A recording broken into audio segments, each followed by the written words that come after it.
वेदों का विभाजन, महाभारत का लेखन और पुराणों की रचना। महर्षि वेदव्यास जी केवल एक ऋषि नहीं बल्कि अनंत ज्ञान के महासागर थे। भारतीय संस्कृति के आधार स्तंभ महर्षि वेदव्यास जी के बिना हमारे शास्त्र, हमारे पुराण और हमारे महान ग्रंथ भी अधूरे हैं। आज हम उन्हीं के जीवन के अद्भुत रहस्यों, उनकी अद्वितीय रचनाओं और सनातन धर्म में उनके अद्भुत योगदान के बारे में जानेंगे। जानकारी अगर पसंद आए तो इस चैनल को सब्सक्राइब करके इस ज्ञान को सभी तक पहुंचाने का प्रयास करें। जय श्री राम। महर्षि वेदव्यास जी का जन्म महाभारत, श्रीमद् भागवतम और अन्य प्रमुख ग्रंथों के रचयिता के रूप में हुआ। उनके बारे में जानकारी हमें पौराणिक कथाओं और इतिहास से मिलती है। महर्षि वेदव्यास जी का जन्म महाभारत के समय से पहले हुआ और उनका परिवार बहुत ही प्रभावशाली था। वे महर्षि पराशर और सत्यवती के पुत्र थे।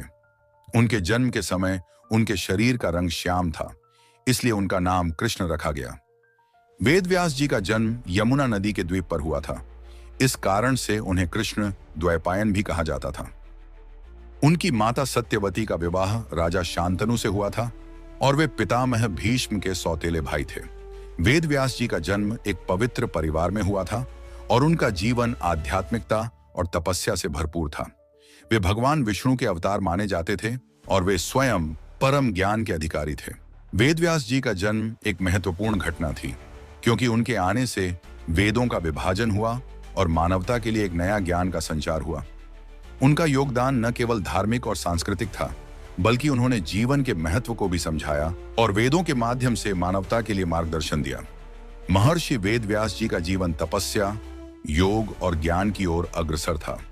पौराणिक कथाओं के अनुसार वेदव्यास जी ने अपनी माता सत्यवती से वचन लिया था कि वह तपस्या के लिए वन में जाएंगे। इसके बाद वे पूरी तरह से आत्मज्ञान की ओर अग्रसर हुए और उनका जीवन न केवल धर्म का पालन था, बल्कि समाज के लिए भी एक आदर्श प्रस्तुत किया। उन्होंने तपस्या की गहराई में जाकर वेदों का विभाजन किया, जिस वजह से उनको वेदव्यास कहा जाने लगा। उन्होंने वेदों का विभाजन कर उन्हें 4 भागों में विभाजित किया: ऋग्वेद, यजुर्वेद, सामवेद और अथर्ववेद। यह कार्य इसलिए किया ताकि वेदों का अध्ययन और अधिक सुलभ हो सके और लोग अपने जीवन को सही मार्ग पर चला सकें। महर्षि वेदव्यास जी के जीवन का सबसे बड़ा योगदान महाभारत की रचना है। महाभारत की रचना के दौरान महर्षि वेदव्यास और भगवान गणेश जी के बीच जो संवाद हुआ, वह न केवल महाभारत की रचनात्मक प्रक्रिया का अहम हिस्सा था, बल्कि यह एक ऐतिहासिक घटना भी बन गई, जिसे आज भी याद किया जाता है। इस घटना के बारे में बहुत सी पौराणिक कथाएं प्रचलित हैं, जो महाभारत के लेखक और उसके लेखन के पद्धति को लेकर विशेष महत्व रखती हैं। कहानी के अनुसार जब महर्षि वेदव्यास जी ने महाभारत को लिखने का संकल्प लिया, तो उन्होंने यह कार्य एक विशेष उद्देश्य से किया। वेदव्यास जी के मन में यह विचार था कि महाभारत के माध्यम से जीवन के सभी पहलुओं, धर्म, नीति, युद्ध, राजनीति, रिश्ते और आदर्श को उजागर किया जाए। वे जानते थे कि यह कार्य बहुत बड़ा और जटिल है, इसलिए उन्होंने भगवान गणेश जी से मदद लेने का निश्चय किया। महर्षि वेदव्यास जी ने गणेश जी से निवेदन किया कि वह इस महान ग्रंथ को लिखें। गणेश जी, जो स्वयं अत्यंत बुद्धिमान और साक्षात भगवान हैं, उन्होंने स्वीकार किया, लेकिन एक शर्त रखी। गणेश जी ने कहा कि मैं तब तक लेखन कार्य करूंगा जब तक तुम मुझे हर शेर और श्लोक के सुनाने के दौरान उसे ठीक से समझाओ, क्योंकि मैं बिना समझे कुछ भी नहीं लिख सकता। महर्षि वेदव्यास जी, जो अत्यधिक विद्वान और ज्ञान में सिद्ध थे, उन्होंने इस शर्त को स्वीकार किया। उन्होंने महाभारत की कथा भगवान गणेश को सुनानी शुरू की और गणेश जी उन्हें ध्यान से सुनते हुए इसे लिखने लगे। यह एक अद्भुत कार्य था, क्योंकि गणेश जी के लेखन में कोई रुकावट नहीं आई और वे अत्यधिक तेजी से वेदव्यास जी के शब्दों को सटीक रूप से लिखते गए। इस प्रकार महर्षि वेदव्यास जी और भगवान गणेश जी के बीच संवाद और सहयोग से महाभारत का लेखन हुआ।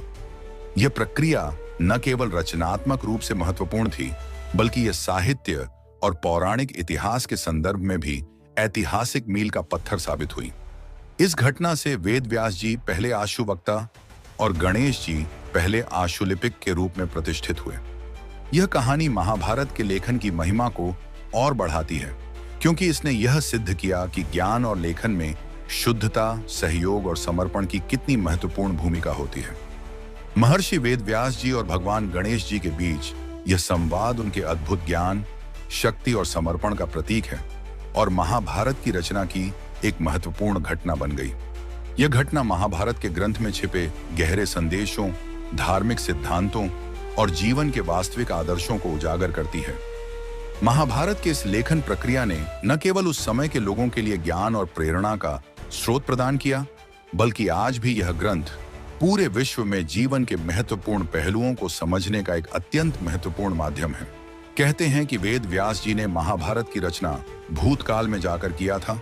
महर्षि वेद व्यास जी ने इस ग्रंथ के माध्यम से युद्ध के परिणाम और उसके बाद की स्थिति को विस्तार से प्रस्तुत किया, जिससे लोगों को युद्ध की भयावहता और उसके परिणाम स्वरूप होने वाली मानवीय पीड़ा का एहसास हो सके।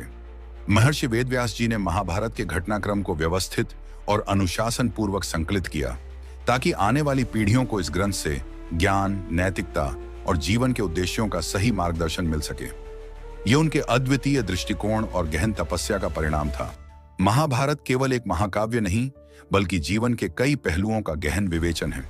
यह ग्रंथ धर्म, नीति, जीवन के उद्देश्य, युद्ध और राजनीति का अद्भुत मिश्रण है।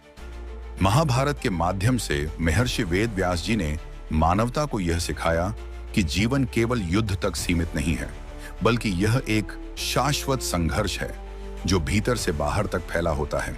महाभारत के माध्यम से महर्षि वेद व्यास ने यह संदेश दिया कि युद्ध से किसी समस्या का समाधान नहीं होता, बल्कि समझ, धैर्य और शांति से हर संघर्ष का समाधान संभव है।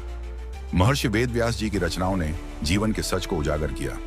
महाभारत में दी गई नीतियां, कर्तव्य और न्याय की बातें आज भी हमारे समाज में प्रासंगिक हैं। महर्षि वेद व्यास जी ने तपस्या के माध्यम से अपनी शक्ति और ज्ञान को इतना विकसित किया कि वे भगवान विष्णु के सीधे संपर्क में रहते थे। उनकी शिक्षा केवल धर्म से संबंधित नहीं थी, बल्कि समाज के लिए जीवन के महत्व और उसके मूल सिद्धांतों पर भी आधारित थी। उनका जीवन इस बात का प्रतीक था कि एक व्यक्ति चाहे तो आत्मज्ञान और तपस्या से किसी भी संकट को पार कर सकता है। महर्षि वेद व्यास जी का योगदान भारतीय संस्कृति, धर्म और साहित्य के क्षेत्र में अनमोल है। उनका सबसे बड़ा योगदान महाभारत की रचना है। वे महाभारत के रचनाकार के रूप में प्रसिद्ध हुए, जिसमें जीवन के कई पहलुओं का गहराई से विवेचन किया गया है। महाभारत केवल युद्ध की गाथा नहीं, बल्कि यह जीवन के संघर्ष, आदर्श और नैतिकता की शिक्षा देने वाला ग्रंथ है। महाभारत में महर्षि वेद व्यास जी ने न केवल काव्य रचना की, बल्कि उसमें छिपे गूढ़ अर्थों को भी प्रस्तुत किया। वेद व्यास जी का उद्देश्य महाभारत के माध्यम से जीवन के सत्य को उजागर करना था, जिससे लोग युद्ध की विनाशकारी शक्ति को समझें और समाज में शांति और सद्भाव की स्थापना कर सकें। महर्षि वेद व्यास जी ने महाभारत को भगवान गणेश जी के माध्यम से संसार तक पहुंचाया। श्रीमद् भागवतम में भगवान विष्णु जी की उपासना, भक्ति मार्ग और जीवन के वास्तविक उद्देश्य की बात की गई है। इनके योगदान को समझते हुए हम यह कह सकते हैं कि महर्षि वेद व्यास जी ने न केवल भारतीय धर्म और संस्कृति को नया आयाम दिया, बल्कि उन्होंने मानवता के लिए ऐसे अमूल्य उपहार भी दिए जो समय के साथ न केवल प्रासंगिक रहे, बल्कि जीवन के मूल्य भी उजागर किए। महर्षि वेद व्यास जी का जीवन बहुत ही रहस्यमयी और अद्भुत था। वेद व्यास जी के आश्रम के बारे में कई कथाएं प्रचलित हैं। कुछ कथाओं के अनुसार वेद व्यास जी का आश्रम हिमालय के ऊंचे क्षेत्रों में था, जहां पर वे अपने ज्ञान की गहन तपस्या करते थे। वहीं अन्य कथाओं में कहा जाता है कि उनका आश्रम चीन के उस पार मेरु पर्वत पर था, जो एक बहुत ही दूरस्थ स्थान था। वहां पर वेद व्यास जी के पुत्र शुकदेव जी ने भी ज्ञान प्राप्ति के लिए काफी समय तक तपस्या की। महर्षि वेद व्यास जी के आश्रम के बारे में यह भी कहा जाता है कि उन्होंने अपनी जीवन के अधिकांश वर्ष महाभारत और अन्य ग्रंथों की रचना में बिताए। उनका यह जीवन साधना, ज्ञान और तपस्या से परिपूर्ण था। उनका आश्रम मानवता के लिए एक मंदिर के समान था, जहां हर व्यक्ति अपने जीवन के उद्देश्य और सत्य को जानने के लिए आता था। महर्षि वेद व्यास जी का आश्रम न केवल धार्मिक और ज्ञानपूर्ण था, बल्कि वहां पर आध्यात्मिक जीवन के सारे पहलुओं का अभ्यास और प्रशिक्षण दिया जाता था। उनके आश्रम में जो लोग आते थे, उन्हें यह सिखाया जाता था कि जीवन के हर पहलू को संतुलित ढंग से समझना चाहिए। वेद व्यास जी का मानना था कि आत्मज्ञान और ईश्वर के प्रति भक्ति से ही जीवन का सर्वोत्तम मार्ग मिलता है। महर्षि वेदव्यास जी के जीवन के दौरान उन्हें बहुत से भक्त और शिष्य मिले, जिनमें प्रमुख थे उनके पुत्र शुकदेव जी और उनके शिष्य व्यास जी के समकालीन महात्मा।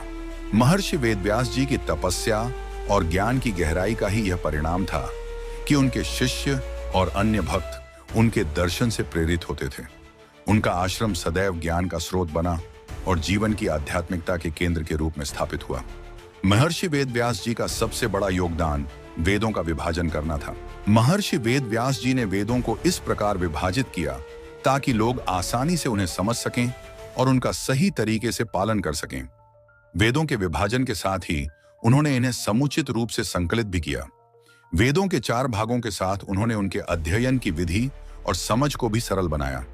इसके अलावा महर्षि वेदव्यास जी ने वेदों के शास्त्रों को भी विस्तार से व्याख्यायित किया।